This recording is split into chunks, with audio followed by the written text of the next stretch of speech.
darating ang panahon na mawawala tayo sa mundong ito. At kapag dumating ang panahon na yun, hindi mahalaga sa kung gaano karami ng pera ang naipon mo sa bangko. Hindi rin mahalaga sa kung gaano ka successful sa trabaho or sa business mo.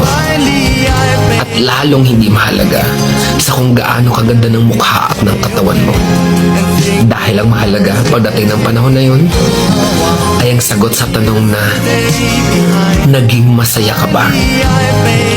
Nagawa mo ba ang kagustuhan ng puso mo kahit pag-gaano ka malito sa mata ng mundo? Dahil sa huli naman, ikaw naman magdadala ng mga memories na yon sa libingan mo. Hindi naman ang mga tao sa paligid mo. So make sure na bago pa dumating ang panahon na aalis na tayo sa mundong ito, siguraduhin mo sa sarili mo na magiging masaya ka at magagawa mo ang kagustuhan ng puso mo kahit pag-aano ka kontra ng mga tao sa puso mo.